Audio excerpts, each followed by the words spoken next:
Et salut à tous. Donc aujourd'hui on se retrouve pour un unboxing de la boutique Ant House. Donc voilà, donc là je viens de recevoir le colis. Donc je l'ai commandé un samedi soir. Et donc là on est un samedi, on est jeudi. Voilà, donc ça a pris 5 jours à arriver et sur la commande c'était marqué 5 à 7 jours. C'est le délai respecté.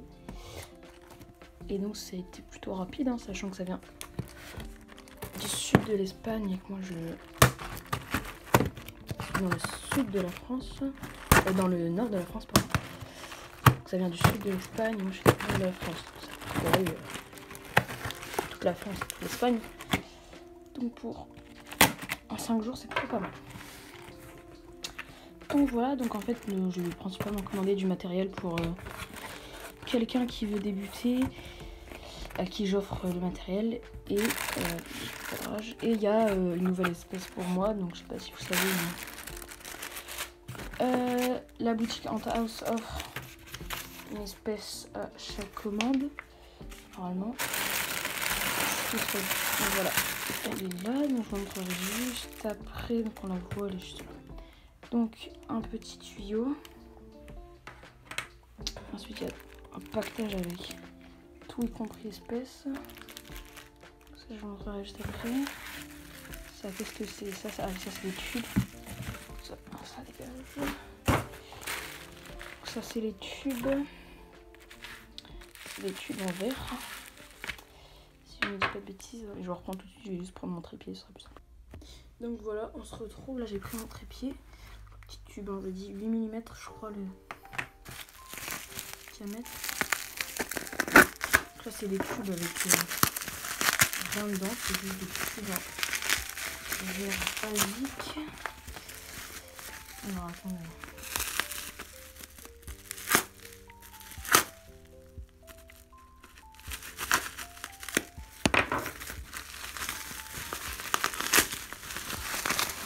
Donc il y en a une dizaine, hein, je crois que Ant House se vend comme ça par 10.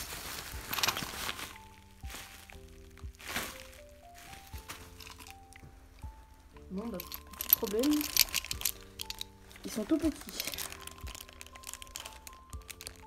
Mince.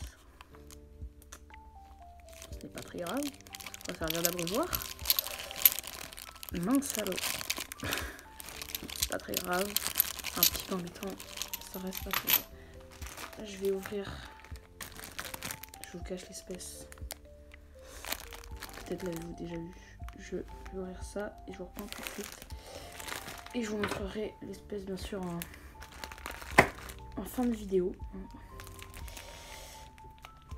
Pour le watch time, pas du tout. Donc voilà, donc on a l'espèce. Ah, je suis bête, ok. Oh, mais je sais pas faire les quantités. Bon, ça c'était un abreuvoir qui était censé être vraiment petit. Il est énorme. Pas plus mal non plus. Hein. Moi j'aurais préféré qu'il fasse l'inverse, un petit abreuvoir des grands tubes, mais ce n'est pas grave. C'est bien aussi. Ensuite, petit cadeau, j'ai pas payé ça. Petit porte-clés Ant House, je sais pas si vous allez bien voir. Petit porte-clés Ant House. Ensuite, donc vu que c'est quelqu'un qui va commencer avec des messors, graines de laitue, hein. C'est basique, c'est connu, ça marche très bien, les miennes adorent. Ensuite, une petite seringue pour humidifier les nids. Voilà, on fait attention quand même, hein, il y a une grosse aiguille. Je sais pas si vous allez voir, une grosse aiguille. On fait attention pour les enfants ou autres, hein, on fait attention tout court. C'est bon, petit. Voilà. Ici, encore, cette fois-ci des graines. Je sais pas trop si c'est écrit en espagnol. C'est de l'amapola. Je sais pas trop ce que c'est. Je me rappelle plus trop de ce que c'est le nom français. Non, c'est pas grave. Encore des graines de laitue. Je pense qu'ils en ont un deux de chaque. Donc ça, c'est un petit cadeau. Oh, il y en a même 3 d'amapola. Ah non, cette fois-ci, c'est des graines de chia. Ça, j'en ai pas commandé. Hein. Peut-être que j'en ai commandé pour faire exprès, mais voilà. Graines de chia. 6 petites gamelles. Simple, basique, efficace. Petites gamelles. Encore avoir des graines de chia. Donc c'est pour toutes ces graines là, hein, c'est pour du Messor. Pour la fondation de Messor, c'est des petites graines, c'est bien. Et après on peut en donner en colonie plus grande, mais c'est bien pour la fondation. Anti-évasion, ou un petit flacon basique. Et ce que vous attendez tous, l'espèce. Je vais un petit peu vous teaser.